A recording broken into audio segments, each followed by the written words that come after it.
Puji Tuhan, saya diberikan kesempatan hari ini untuk menyampaikan kebenaran firman Tuhan.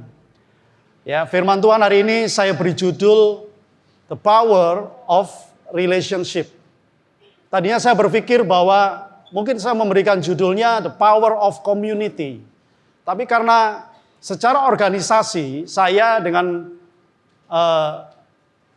Saudara Jerry, kami ada secara organisasi kami ada di community, kami secara struktur kami ada di sana.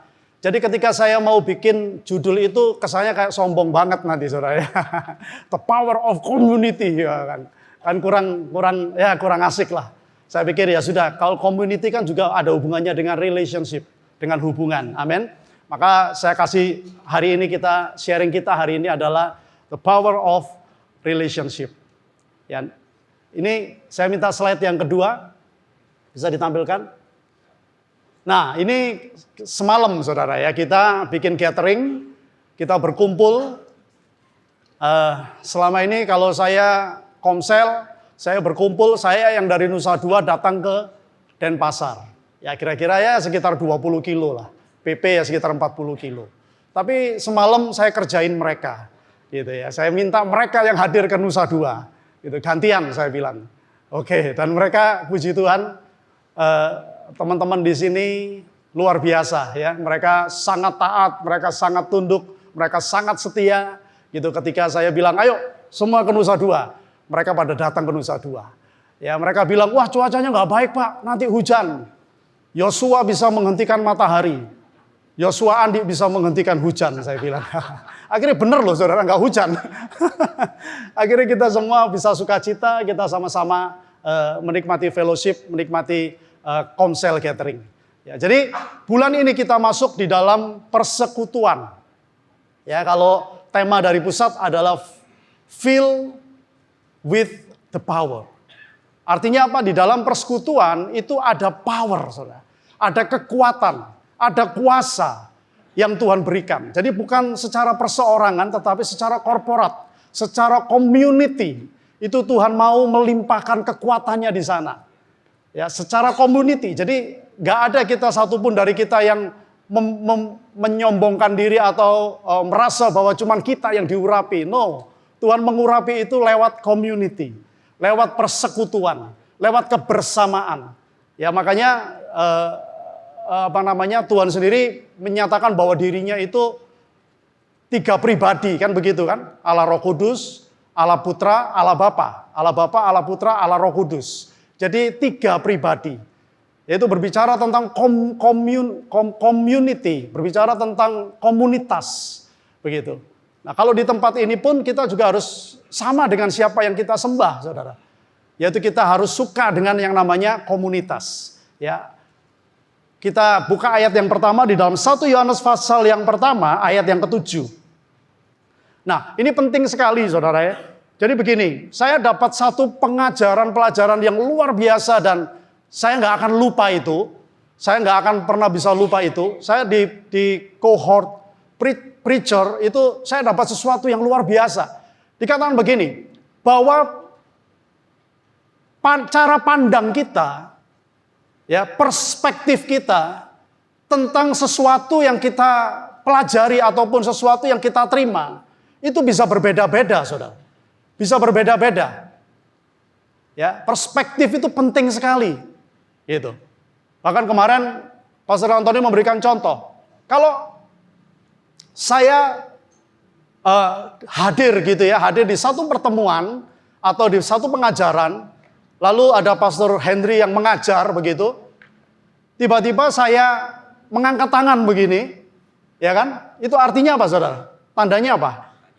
Saya sedang bertanya, benar nggak? Ya kan?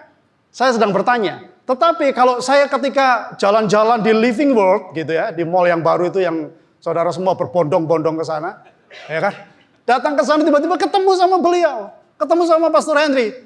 Lalu saya angkat tangan begini. Itu artinya apa, saudara? Masa bertanya? Ngapain lu di sini? Masa pakai begini? Kan enggak. Ya enggak? Ya saya pasti menyapa beliau. Saya sapa dia, halo apa kabar? Kan begitu.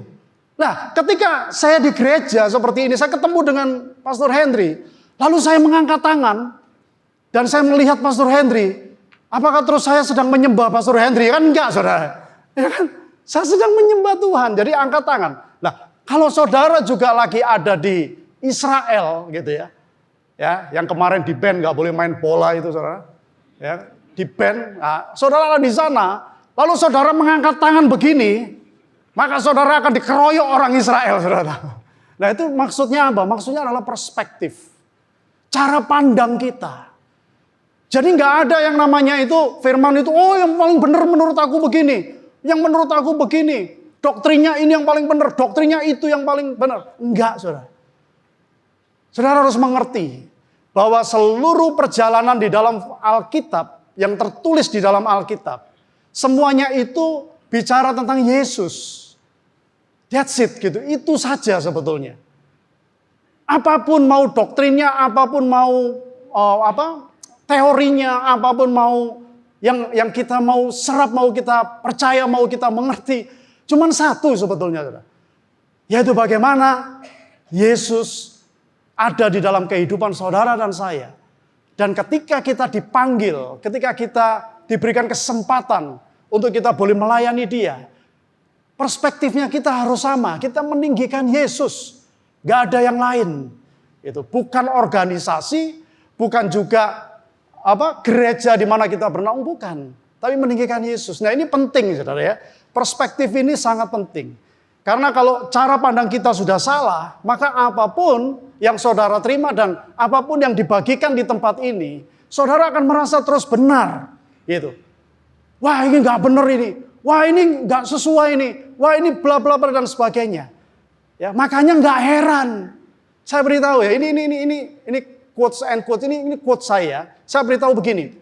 Ketika saudara ini sering kan mendengar kan, saya sering kali mendengar orang pindah gereja, pindah komunitas, pindah persekutuan. Setelah saya ketemu dengan beliau, saya tanya, kamu ngapain pindah? Ya kan? Lalu dia juga tanya sama saya, kamu juga ngapain pindah? Kan gitu kan? Nah, sebentar, saya punya jawabannya. Saya ingin dengar dulu jawaban dari kamu. Kamu ngapain pindah gereja? Aduh Pak, saya tidak bertumbuh. Gitu. Berapa banyak saudara percaya bahwa itu benar? Angkat tangan. Tuh, kalau sing wani angkat tangan. Berapa banyak saudara yang berani berkata bahwa itu adalah benar? Saya nggak bertumbuh Pak. Saya pindah saja. Gitu. Berapa banyak saudara yang, atau saya salah pertanyaannya sehingga saudara tahu bahwa ini saya jebak. Itu nggak benar, saudara. Kenapa? Karena Injil nggak ngomong begitu. Alkitab nggak ngomong begitu. Rasul Paulus bilang bahwa aku yang menanam, Apolos yang menyiram. Lalu pertumbuhan itu datang dari siapa?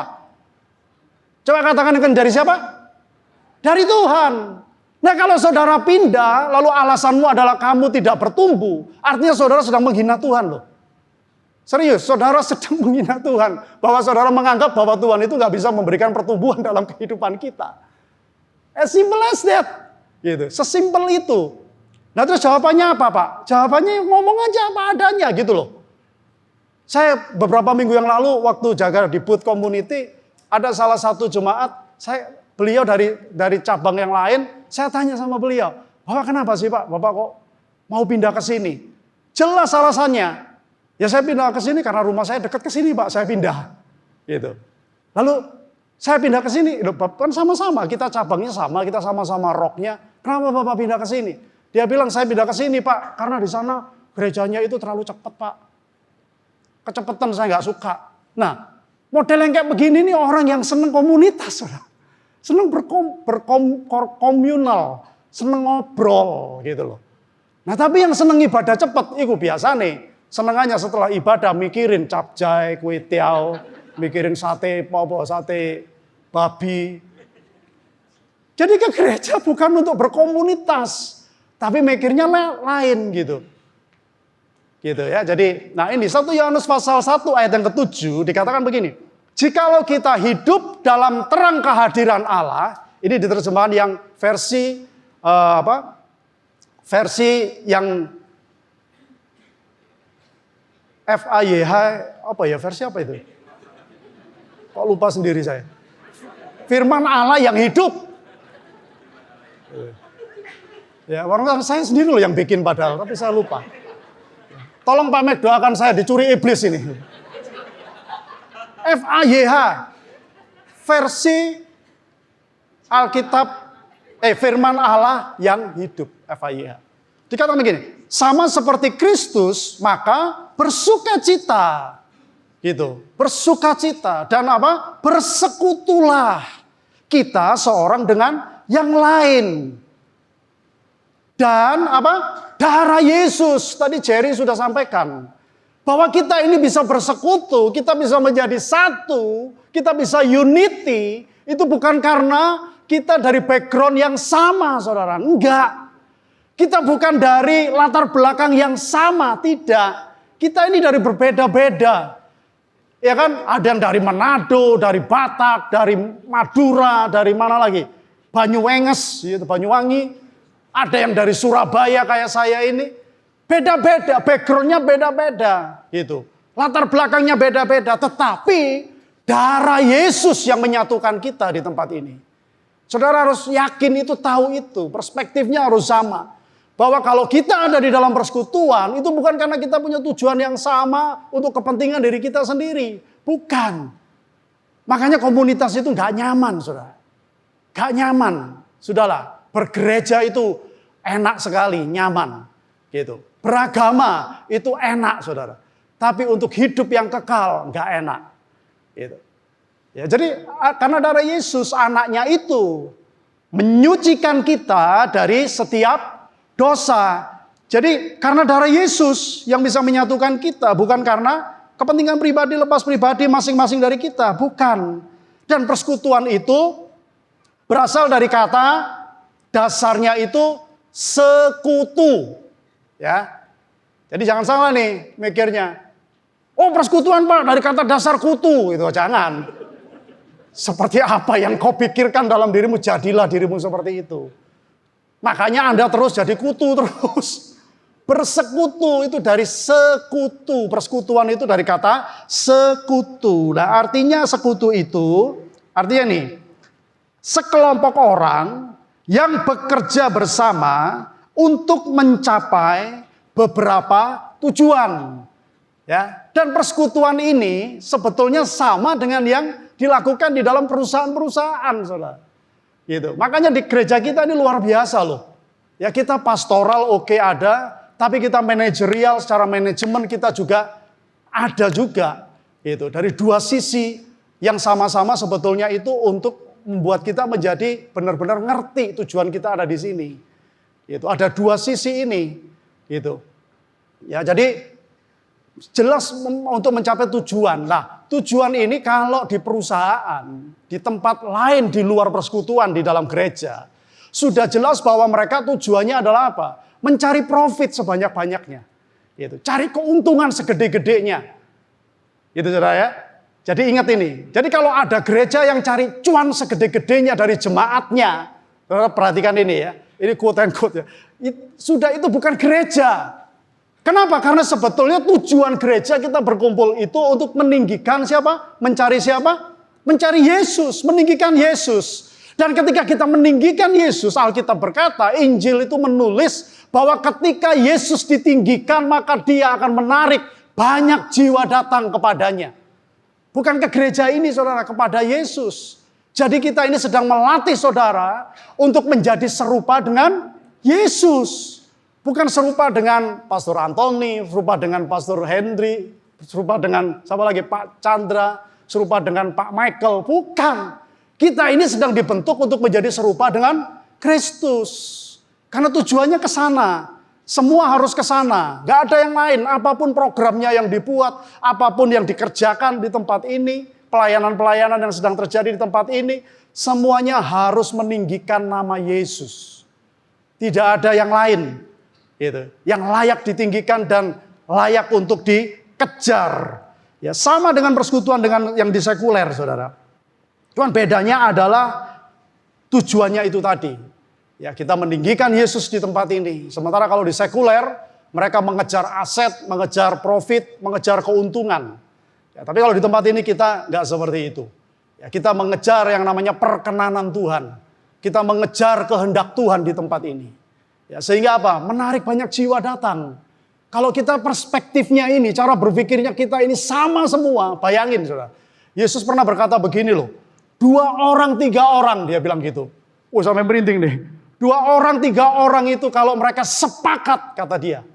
Minta apa saja. Ya ini banyak sekali terjemahannya ya.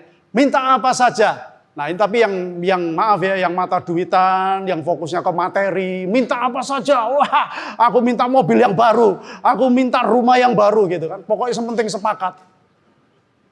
Minta apa saja kata Yesus, maka aku, dia bilang, akan hadir di tengah-tengah mereka. Yesus itu hadir loh saudara. Ketika kita ini sepakat. Pastor Antoni memberikan visi kepada kita di tempat ini. Biblical. Kita harus unity. Kita harus ada dalam kesatuan. Saudara, dalam kesatuan itu bukan berarti kita sama semua. Ayo hari ini kita pakai baju putih. Semua putih. Gitu. Ayo pakai batik-batik. Semua batik. Yang pakai baju putih di luar sana. Saudara, bukan itu kesatuan itu. Kesatuan itu sekalipun kita banyak pandangan. Kita banyak pilihan-pilihan. Tetapi kita ngerti di tempat ini. Bahwa yang kita tinggikan hanya Yesus. Tidak ada yang lain. Yang kita muliakan di tempat ini hanya Yesus. Tidak ada yang lain. Gitu. Nah kalau ini bisa terjadi dalam setiap kehidupan kita, maka tugas gereja. Saudara perhatikan, ada 3 tugas pokok utama. Saudara Dian bisa bantu saya? Next. Nah ada 3 tugas pokok gereja. Yang pertama itu apa? Bersekutu. Gitu. Bersekutu. Berkomunion 1. Yang kedua, marturia. Marturia itu bersaksi, menjadi saksi, saudara. Jadi jangan ditangkap bahwa marturia itu adalah kesaksian-kesaksian yang kita sampaikan selama ini di komsel seperti itu. Itu bukan bersaksi itu sebenarnya. Menjadi saksi itu adalah hidup kita bisa dilihat orang. Itu menjadi saksi. Lalu yang ketiga adalah diakonia. Nah ini juga begitu. Perspektifnya harus sama. Diakonia ini selalu mikirnya apa sih? Beras, minyak, endok, gitu kan. Telur. Mikirnya gereja cuman itu. Jadi kalau kesusahan dalam keadaan pergumulan berat, gak bisa makan, pasti mikirnya ke diakonia. Kling, diakonia. Padahal artinya diakonia itu apa? Melayani. Saya bersaksi dalam nama Yesus. Ketika engkau dalam keadaan susah, ketika engkau dalam keadaan kekurangan dan engkau sendiri struggle dengan kehidupanmu. Tapi engkau mau mencurahkan hidupmu untuk melayani orang lain. Engkau mau memberi waktumu kepada orang lain. Saya bersaksi dalam nama Yesus, hidupmu tidak akan kelaparan. Engkau akan dipelihara oleh Tuhan. Sebab hatimu ini apa? Diakonia. Memang itu yang Tuhan mau dan 3 tugas pokok ini yang harus kita kerjakan. Nah kalau perspektif kita ini berbeda-beda di tempat ini tentang persekutuan, maka yang terjadi apa? Kita nggak akan pernah bisa mencapai apa yang Tuhan mau di tempat ini. Gitu. Makanya kita struggle. Saya ini kan juga ada di service, saudara ya. Jadi setiap minggu saya selalu diingetin sama saudara Devin sebagai di manajemen. Bang, gimana bang jemaat? Naik turunnya jumlahnya jemaat. Itu kan jadi OKR-nya saya, saudara. Ya. Lalu saya ya namanya apa? Pendeta ya kan kalau diajak ngomong begitu kan selalu ngeles, selalu punya alasan. Gitu. Saya bilang memangnya aku Tuhan. Kan yang bisa menambahkan jumlah ini kan Tuhan, bukan aku. Ya itulah pendeta, saudara ya. Jadi sering pinter ngomong tapi nggak melakukan. Kata gereja di perjanjian baru itu diucapkan pertama kali oleh Tuhan Yesus. Saudara perhatikan ini. Kata gereja ya, church, itu di Matius pasal yang ke-16, bisa dibantu next slide. Nah itu, dan aku pun berkata kepadamu, engkau adalah Petros, dan di atas batu karang ini, aku akan mendirikan jemaatku. Nah ini yang dimaksud Yesus adalah gereja, church, gitu ya, jemaat ini saudara. Dan alam maut tidak akan menguasainya. Nah, di dalam keyakinan dan kepercayaan daripada saudara-saudara kita yang lain, yang mereka sama menyembah Yesus. Mereka percaya dengan Yesus. Tapi mereka pakai ayat ini.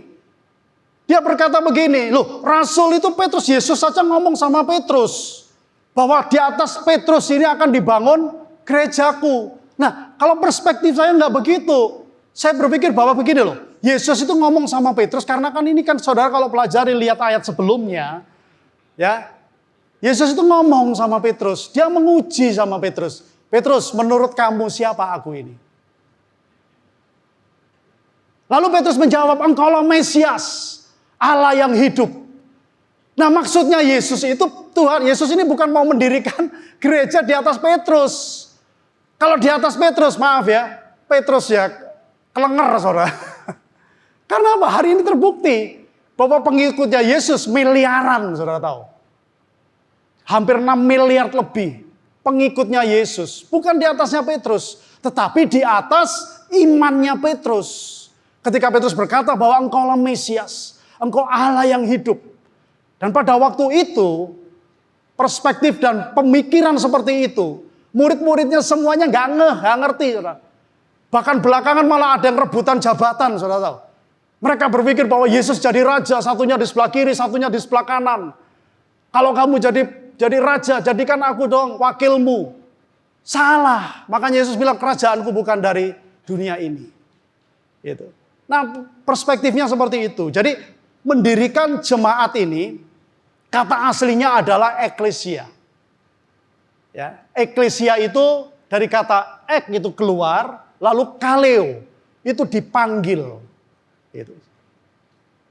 Dan eklesia ini, saudara tahu, eklesia ini adalah istilah pada waktu itu ketika orang-orang Romawi dan Yunani mereka berkumpul. Ini istilah Yunani, eklesia ini. Maka mereka ini diminta untuk semuanya bisa punya hak suara. Mereka bersuara, mereka bisa angkat tangan kayak tadi itu. Mereka bisa ngomong, mereka bisa ngobrol, mereka bisa bertanya. Itu di eklesia. Nah, kalau di gereja begini kan nggak mungkin. Waktu Pastor Antoni khotbah atau saya khotbah begini lalu tiba-tiba di tengah-tengah ada yang angkat tangan, Pak, saya keberatan. Ya kalau keberatan keluar, saudara, kan gitu. Ya, kalau keberatan saya panggil satpam. Kan gitu. Tapi kalau di community, di eklesia, itu nggak begitu. Dikatakan begini di dalam literasinya, bahwa semua orang itu punya hak suara yang sama. Karena pada waktu itu golongan orang itu dibedakan. Ada golongan 1, golongan 2, golongan 3, golongan 4. Dan golongan 4 itu rakyat jelata, gitu. Yang nggak punya kemampuan, nggak punya power, tapi mereka diundang untuk mereka bisa menyampaikan apa sih yang terjadi di dalam masyarakat. Nah, itu istilah eklesia. Maka eklesia ini yang dipakai di kata dan yang mendekati padanan yang paling mendekati itu adalah jemaat, gitu. Makanya di kitab Wahyu kan ada jemaat, ya kan? Dan kata-kata jemaat ini yang sering diulang. Tapi kata gereja sendiri, saudara, itu dari bahasa Portugis yang artinya itu dari bahasa Portugis itu igreja, gitu. Igreja, gitu loh. Igreja, gitu. Bacanya mungkin kayak gitu ya. Igreja. Yang artinya itu milik Tuhan. Gitu. Jadi saudara jangan bangga kalau saudara ini datang berkumpul begini lalu Anda bilang kalau mau kemana Pak? Mau bergereja. Karena Kristen maka aku akan datang ibadah hari Minggu. Kalau gak ibadah aduh ada yang gak enak. Badanku meriang gitu kalau gak ibadah. Itu gereja gitu loh. Saudara. Itu Anda sedang beragama. Dan Pastor Antoni sudah sampaikan bahwa kalau kita agama itu jahat loh saudara. Jahat. Karena kata agama itu sebenarnya kan itu artinya tidak gitu kan. Agama itu artinya kacau. Jadi tidak kacau, supaya tidak kacau manusia itu, maka manusia itu buat agama. Nah, ini statement saya. Orang yang beragama cuman mengejar yang namanya perbuatan-perbuatan baik di dalam dirinya. Itu orang beragama. Orang beragama itu mereka taat, mereka setia melakukan agamanya supaya apa? Supaya tidak mendapat hukuman. Itu agama, saudara. Gitu. Kekristenan beda. Kekristenan adalah kehidupan. Be yourself. Jadilah dirimu sendiri. Makanya di tempat ini kita kan punya hashtag bukan rumah orang sempurna. Kita semua ini under construction, saudara. Kita semua ini termasuk yang kita berdiri di sini yang menyampaikan kebenaran firman. Kita semua ini under construction. Kita semua ini sedang diperbaiki. Saudara jangan berpikir bahwa oh karena dia pendeta, oh zamannya RRCC masih gedek, masih apa? Masih apa sih gedek itu bahasa Indonesianya apa?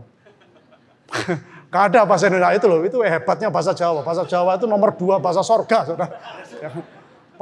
Makanya yang guys bahasa Jawa, belajar bahasa Jawa. Masih sesek gitu loh, masih kayu-kayu jelek. Riverside itu saya sudah jemaatnya Pak Chandra. Gitu. Lalu hari ini gimana Pak? Gedungnya sudah gede. Bapak jadi apa? Ya nggak jadi apa-apa, pret. Itu namanya Anda beragama. Jangan bangga jadi jemaatnya Riverside sejak 20 tahun yang lalu. Sementara Anda sekarang tidak berkontribusi apa-apa. No, karena eklesia itu artinya semua orang punya hak yang sama. Kita harus bersekutu, berunity, meninggikan nama Tuhan. Nah kalau itu yang terjadi, saya percaya bahwa janji-janji dari firman Tuhan, dari Injil ini tergenapi dalam hidup kita. Gitu. Alkitab berkata tidak ada di antara mereka yang miskin. Kenapa sampai hari ini masih ada yang miskin? Ya karena belum menggenapi apa yang Tuhan mau. Gitu. Masih dengan perspektif masing-masing, dengan keinginan sendiri-sendiri, dengan pemikiran masing-masing. Terutama tentang persekutuan. Nah ini kita harus inline, kita harus sama, come on. Gak ada yang ditinggikan di tempat ini selain Yesus. Saya beritahu sekali lagi ya, tidak ada yang ditinggikan di tempat ini selain kita semua para leader di tempat ini, core lead di tempat ini. Meninggikan nama Yesus. Gitu. Ya, jadi gereja itu berasal dari bahasa Portugis ini tadi. Kyriake. Artinya apa? Artinya milik Tuhan, bukan karaoke ya, Kyriake. Ya, jadi kalau persekutuan bolehlah sekali-sekali ya berkaraoke, tapi jangan setiap kali persekutuan langsung nyiapin lagu-lagu ayo karaoke. Saya dari awal sampai akhir karaoke tok orang ngono mulai gak sido ditanyain kamu komsel apa tadi pesannya hari ini? Iya karaoke tadi ya. Kyriake. Ya, next selanjutnya.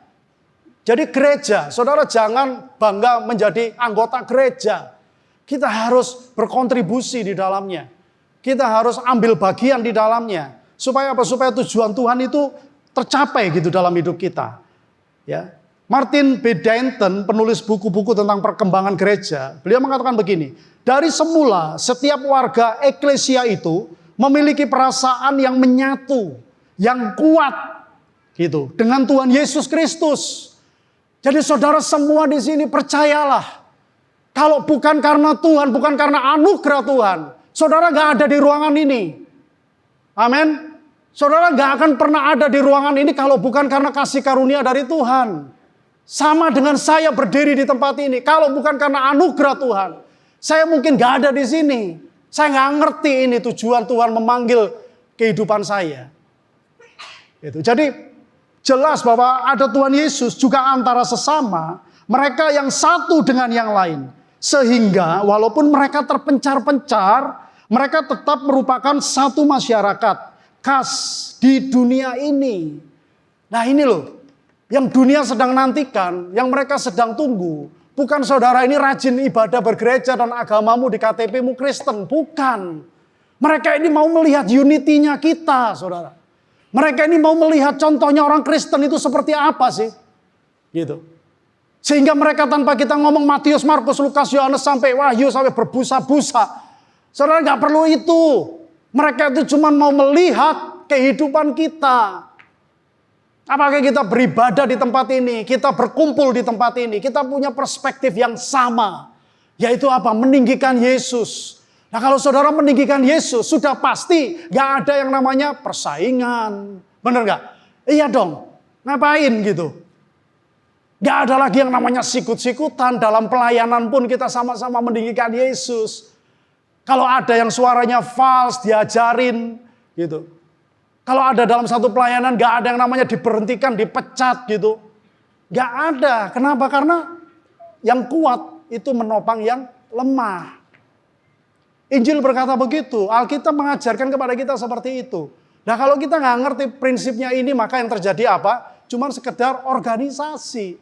Saudara beribadah, ya, saudara ngumpul-ngumpulin banyak orang, tujuannya cuma apa? Menegaskan bahwa saudara adalah orang yang beragama. Yesus nggak mau itu. Dia mau dia ada dalam kehidupan saudara dan saya. Supaya hidup kita, seperti Yohanes pasal 10 ayat 10. Hidup kita ini berkelimpahan. Dan kelimpahan itu dinikmati oleh orang-orang yang di luar sana. Mereka nggak peduli kok saya sebagai pembicara di sini. Mereka nggak peduli kok Anda sebagai worship leader di sini. Pinter nyanyi, maaf ya orang gila juga pinter nyanyi. Saudara. Nggak peduli dengan itu. Mereka cuma mau lihat kehidupan kita. Mereka lihat bahwa kita ini seperti apa? Seperti suratan yang terbuka. Orang lihat, waduh saya kenal dulu Pastor Henry itu nggak kayak begini loh. Gara-gara Yesus, dia mengabarkan Yesus. Hidupnya berubah. Dulu itu pemarah banget. Mobilnya disenggol aja udah, waduh matanya melotot-melotot. Sekarang disenggol, silakan Pak, senggol lagi Pak. Hancurin gak apa-apa Pak. Nah itu yang ditunggu orang saudara. Gitu. Jadi bukan jabatanmu, come on. Bukan posisimu di tempat ini, tidak. Tapi apa yang kau pancarkan dalam kehidupanmu. Gitu. Keluargamu bagaimana, pekerjaanmu bagaimana, bagaimana kau membangun relationship satu dengan yang lain. Saudara boleh di sini pinter nyanyi, pinter main musik, tapi kalau kau nggak punya kemampuan untuk bisa membangun hubungan dengan baik, satu dengan yang lain, saling gontok-gontokan, saling marah-marahan, saling minggirin, saling laporin, saudara, ya, itu nggak akan membawa kita kemana-mana. Dan kehidupan pribadi kita akan semakin terpuruk dan semakin kita nggak bisa ngikutin apa yang menjadi kehendak Tuhan dalam hidup kita. Ya, dikatakan sekalipun terpencar-pencar. Bahkan, saudara, berkali-kali para pemimpin di tempat ini, saya suka sekali dengan statementnya mereka. Kalau Anda nggak cocok dengan apa yang diajarkan di tempat ini, loh saudara boleh kok pindah gereja. Pindah gereja itu nggak dosa, saudara. Pindah gereja itu nggak salah. Kita semua bukan orang yang sempurna. Tapi saudara satu yang harus saudara ngerti loh ya. Kalau saudara itu pindah ke tempat gereja di mana saudara kepingin pindah ke sana. Gereja itu yang tadinya sudah baik-baik sempurna. Karena Anda datang ke sana jadi nggak sempurna juga saudara. Benar nggak? Loh iya. Loh pendetanya di sana bukan robot saudara. Pendetanya di sana bukan laptop. Pendetanya manusia juga. Gitu. Mereka juga punya cara, mereka punya perasaan. Jadi sudahlah, mari kita tinggalkan semua itu. Berpikir bahwa kalau kita ada di sini, Tuhan yang narik kita ke sini. Karena memang itu yang Tuhan mau. Ya, supaya kita ini benar-benar bisa ngikutin apa yang Tuhan mau kerjakan dalam hidup kita. Jadi satu-satunya eklesia dari Tuhan Yesus. Demikian pula orang Kristen yang mula-mula. Nah ini harus kita kembali kepada Kristen yang kisah para rasul. Anda mau tidak mau harus benar-benar mendisiplin cara berpikirmu, hatimu kepada gereja yang kisah para rasul. Apa sih Pak gereja kisah para rasul? Ya baca sendiri di rumah. Kisah para rasul seperti apa? Mereka nggak ada yang namanya dalam keadaan mereka tertekan. Gitu. Kalau saudara beragama, saudara maka akan datang melakukan setiap ritual-ritual agamamu. Tujuannya untuk dirimu sendiri. Tetapi kalau saudara menyembah Yesus, bukan berarti saudara nggak ada di dalam pergumulan dan masalah. Tapi ingat bahwa setiap masalah, pergumulan, bahkan kesulitan yang Anda hadapi hari ini. Nah ini bedanya agama dengan Injil. Bedanya agama dengan kebenaran. Bedanya agama dengan firman Tuhan. Firman Tuhan gak nyatat begitu. Firman Tuhan mencatat sekalipun kau ada di dalam persoalan. Hari ini kau ada dalam kesulitan. Bahkan kau maaf ya dalam keadaan sakit penyakit sekalipun. Maka semuanya itu bisa Tuhan pakai untuk mempermuliakan namanya. Ini perspektifnya harus sama saudara. Kalau enggak nanti saudara waktu diberkati saudara cepet aja dari sini. Ibadah jam 10, jam 9 udah duduk di belakang. Waktu saudara mengalami pergumulan setengah 11 baru datang. Gitu. Ditanya sama Asir, telat ya Pak? Enggak, itu enggak telat. Ya kan? Jadi perspektifnya ini harus sama. Gitu. Bahwa dalam keadaan apapun. Bahkan firman Tuhan berkata, sekalipun kau ada di lembah kekelaman, aku akan bersama-sama dengan engkau. Apapun yang kau hadapi hari ini, jangan takut, kata Tuhan. Hadapi itu. Gitu. Ya, itu baru namanya eklesia. Nah, sekarang tujuannya apa sebetulnya berkomunitas itu? Ya, jadi eklesia itu mempunyai satu bonding, ikatan yang erat, bukan hanya karena organisasi atau kepentingan pribadi ataupun golongan, tapi terikat karena darah Yesus. Saudara masih tahu itu, ya. Jadi adalah sebuah anugerah. Ya, saya masih ingat ketika tahun 98 saya datang ke tempat ini. Waktu itu gembala komsel saya adalah Pak Chandra. Gitu. Karena beliau ini adalah teman baik sama saya, kita sering jalan kemana-mana bersama, sekolahnya juga satu sekolah, kita sangat dekat. Ya, beliau diberikan hikmat bahwa saya sama beliau nggak lama-lama, gitu komselnya. Saya dipindah ke tempatnya Pak Lison Suwongto. Saya ikut di komselnya Pak Lison. Lalu nggak lama kemudian saya ikut di tempatnya Pak Putu Arnawa. Ya, pada waktu itu kita namanya bukan kakak ya sekarang ya, keluarga kerajaan, tapi waktu itu adalah family altar. Waktu itu saya sangat sukacita, saudara.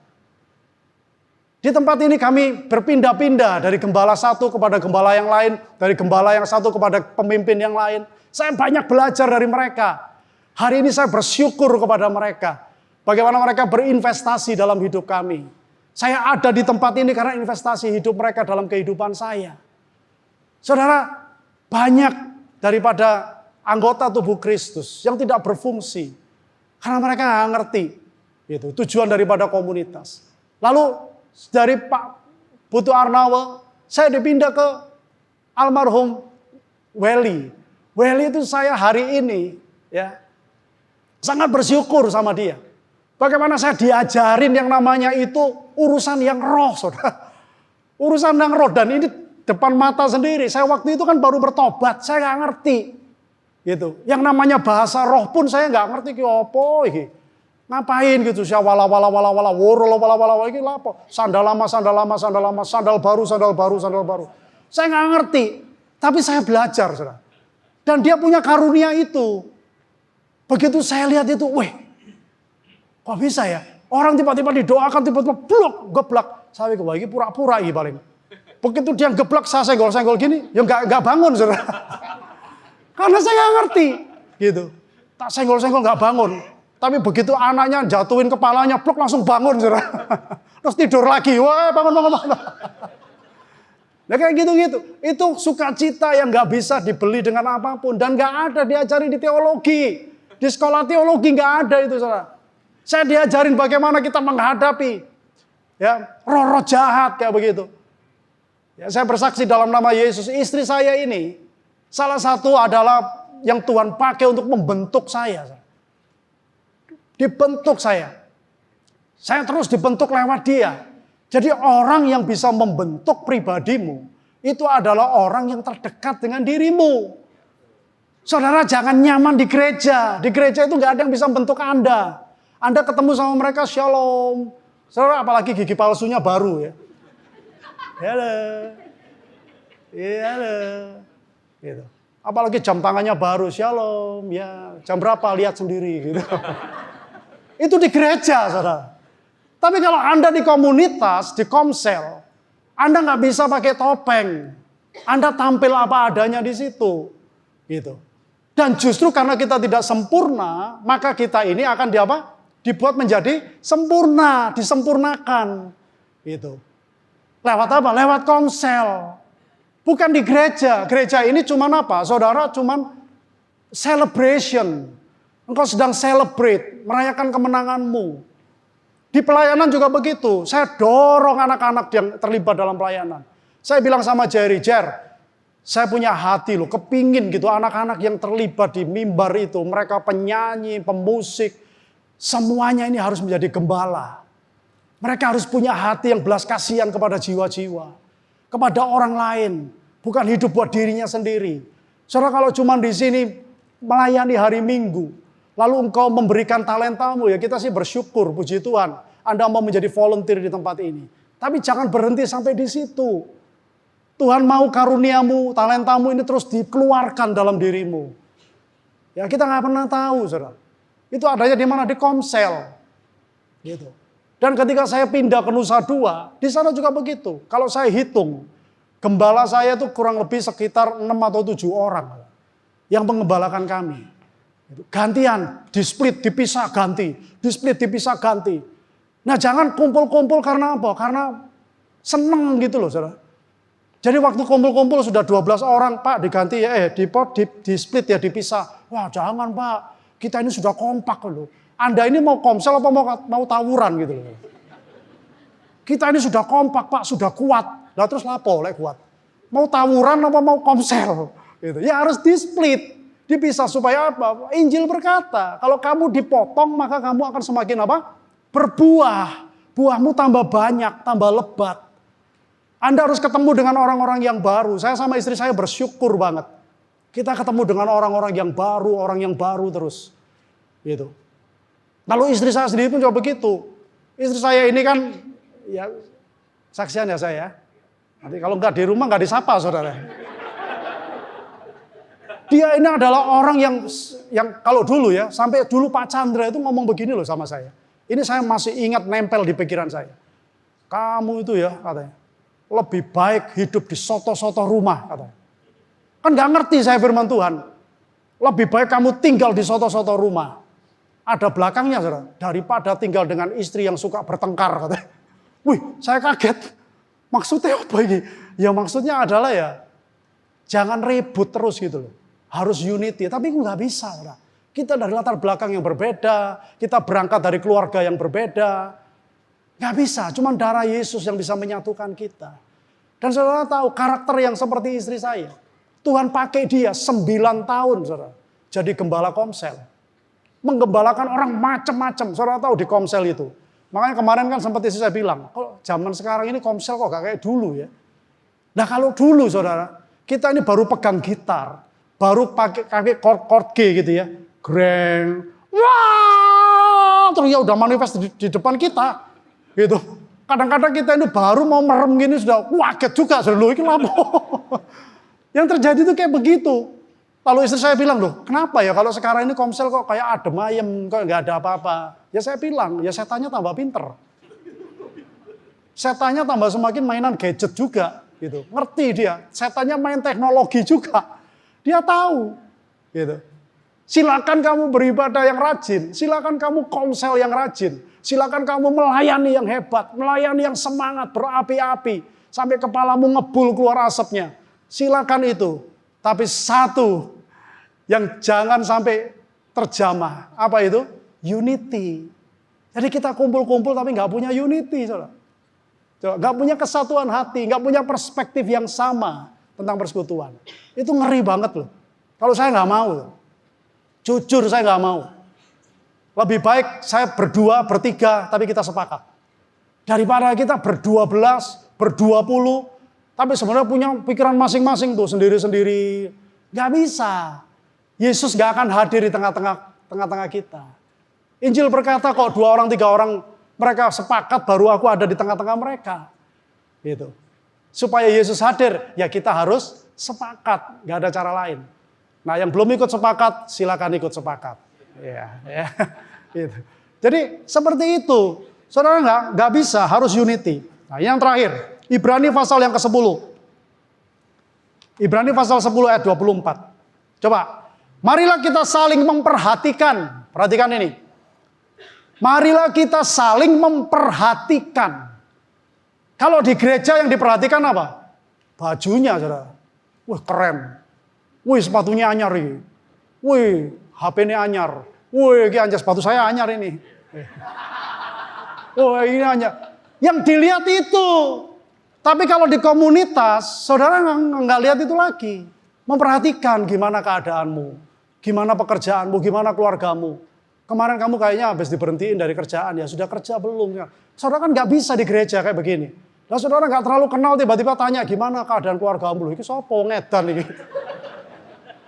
Gimana kemarin anakmu? Loh, emang lu siapa nanya-nanya anak gue kan gitu.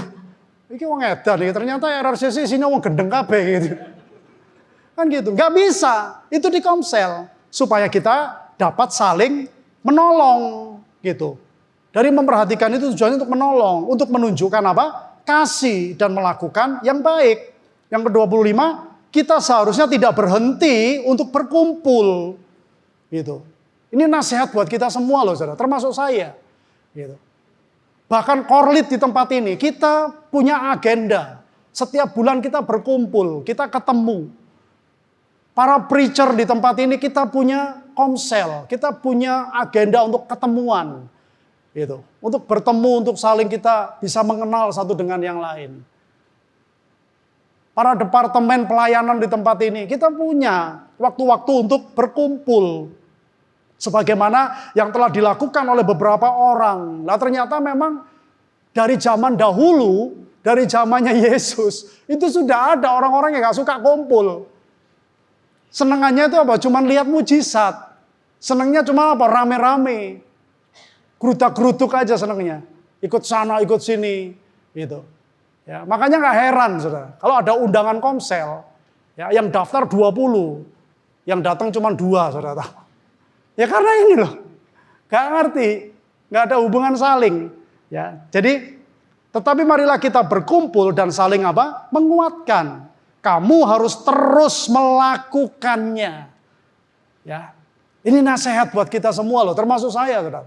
Dikatakan kamu harus terus melakukannya, karena mengingat hari itu akan segera datang. Kita nggak pernah tahu hari kedatangan Tuhan dalam hidup kita. Tapi kalau kita selalu alert, kita selalu siap, ya, maka hidup kita akan berbeda, saudara. Ya. Dan yang terakhir di tujuan daripada sebuah persekutuan.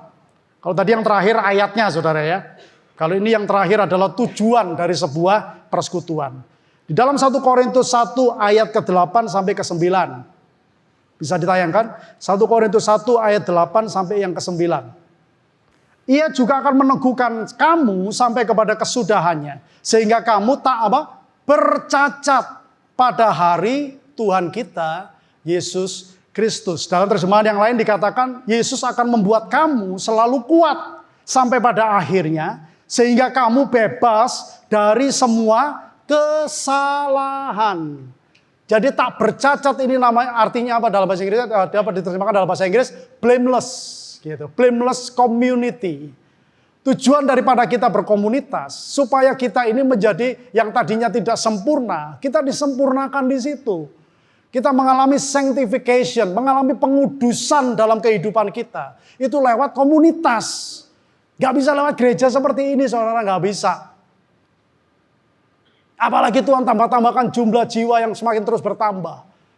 Gak bisa kita memperhatikan satu dengan yang lain. Kalau di gereja, cuma satu arah. Gitu. Jadi menjadi blameless community. Ya, tujuan daripada kita berkomunitas. Karena apa? Pada zaman itu, pada masa itu, Rasul Paulus melihat ini, banyak karunia-karunia, tetapi mereka dibelokkan gitu. Mereka punya pemikiran sendiri, punya filsafat-filsafat sendiri, pengetahuan-pengetahuan sendiri. Mereka nggak mau benar-benar diluruskan dengan kebenaran firman, nggak mau. Makanya dia bilang, kamu gampang sekali tertarik dengan Injil yang lain. Nah, itu yang terjadi di zaman itu. Lalu yang kedua, lewat persekutuan kita ini juga apa? Dibentuk menjadi pribadi seperti Kristus, gitu. Yang berikutnya, di ayat yang ke Filipi pasal yang kedua, ayat yang pertama sampai yang ke-11, ya, jelas sekali dikatakan di sana. Coba nanti saudara baca ya di rumah. To be Christ-like community, komunitas yang serupa seperti Kristus. Nah, komunitas yang seperti Kristus itu yang seperti apa? Komunitas yang bisa merendahkan diri, huddle one another. Kita bisa merendahkan diri satu dengan yang lain. Menerima orang lain itu apa adanya. Ya, waktu saya digembalakan di tempat ini pun saya menerima orang lain apa adanya. Digembalakan siapapun gak ada masalah. Gitu. Saya menerima mereka, belajar dari mereka. Kelemahan maupun kelebihannya mereka. Gitu. Kita harus belajar di situ. Lalu kita bisa banyak mengerti itu apa yang yang mereka bisa keluarkan dalam kehidupan kita. Nah, saudara harus belajar untuk menghargai dan menghormati setiap pribadi-pribadi yang Tuhan taruh dalam kehidupan saudara. Karena apa? Ketika engkau menghormati orang itu, maka orang itu bisa mengeluarkan yang terbaik yang bisa dia berikan dalam kehidupanmu. Kalau Anda nggak bisa menghormati mereka, pemimpin-pemimpin yang Tuhan percayakan dalam kehidupanmu, yang terjadi apa? Mereka tidak akan bisa mengeluarkan yang terbaik dalam dirinya. Makanya Yesus berkata, ketika dia kembali ke tempat di mana dia berasal, dia bilang mujizat tidak banyak terjadi di tempat ini. Karena mereka tidak percaya. Mereka tidak menghargai Yesus. Mereka tidak menghormati kehadiran Yesus. Yang ada buat mereka itu adalah Taurat, agama, aturan-aturan yang dibuat oleh manusia. Nah, saya berdoa biar setiap daripada kita supaya terus dibentuk. Kita mau dibentuk, kita mau disempurnakan, kita mau terus diluruskan, ya. Kita mau terus kembali lagi kepada Injil yang benar. Lewat community, lewat komunitas. Amin. Lewat komunitas kita akan melihat di sana bagaimana mujizat-mujizat Tuhan dinyatakan. Ya. Saya tutup dengan satu kesaksian yang terakhir. Bagaimana pada waktu kami berkomunitas, Tuhan itu izinkan kami melihat dengan mata kepala saya sendiri. Itu ada salah satu daripada jemaat. Dia bilang bahwa jantungnya ini bocor, saudara. Jantungnya ini bocor. Lalu kami sarankan untuk dia cek. Itu dicek di dokter. Dan yang keluar hasilnya memang ada masalah di dalam jantungnya. Dan dia harus ke Singapura. Akhirnya dia ke Singapura. Dia cek di sana, dan ketika dia balik, hasilnya sama, saudara. Yaitu jantungnya ini dalam keadaan tidak normal, bermasalah. Gitu. Lalu pada waktu itu, saya bilang sama gembala komselnya, ya cuma satu yang bisa kita lakukan. Kita minta kasih karunia dari Tuhan, anugerah dari Tuhan. Kita doakan. Itu saya belajar dari gembala komsel saya yang lama, saudara. Saya belajar dari mereka, mengajarkan bagaimana kita mendoakan orang lain dengan penuh keyakinan, dengan percaya. Karena yang menyembuhkan bukan kita. Yang menyembuhkan itu Tuhan Yesus. Yang membuat dia sembuh itu Tuhan Yesus. Dan benar, saudara, ketika kita berdoa di sana, tiba-tiba beberapa waktu kemudian, dia check up, dia berangkat ke Singapura. Dia pulang, saudara tahu, ketemu sama kita. Ini di Komsel. Ketemu sama kita, dia bawa hasilnya. Dia bilang, Pak, jantung saya ini saya nggak ngerti, ini mujizat Tuhan. Dia nangis, saudara, kayak anak kecil. Dia bilang ini mujizat dari Tuhan Yesus. Saya disembuhkan Tuhan. Dan hari ini seluruh keluarganya semua menerima Yesus sebagai Tuhan dan Juru Selamat. Dan hari ini beliau menjadi salah satu gembala di luar negeri. Saudara, jangan remehkan Komsel. Jangan anggap sepele di Komsel. Justru Komsel itu kita bisa mengeluarkan talenta kita, karunia yang Tuhan berikan dalam hidup kita. Untuk kita bisa saling belajar memberi di situ. Ya, memang gak enak, saudara. Komsel itu paling tidak nyaman, tidak enak. Bahkan ada yang bilang, enggak lah Pak, saya gak mau Komsel. Karena gembala Komsel saya bocor. Ya saudara tinggal bawa tembelan aja, saudara. Ya kan? Kalau gembala Komselmu bocor, kamu bawa lem aja sudah. Gitu. Jadi seperti itu. Kita dibentuk di Komsel. Ya. Amin. Jadi persekutuan itu, ini yang bisa saya sampaikan kepada saudara semua, bahwa ayo kita terus punya perspektif yang sama. Kita punya pemikiran dan tujuan yang sama. Kalau kita ada di tempat itu, di Komsel itu, kita hanya meninggikan nama Yesus Kristus. Tidak ada nama lain yang layak ditinggikan. Tidak ada pribadi yang lain yang layak disembah. Hanya Yesus yang layak disembah. Mari siapkan roti dan anggur saudara, kita bangkit berdiri bersama-sama. Saya undang para pemusik.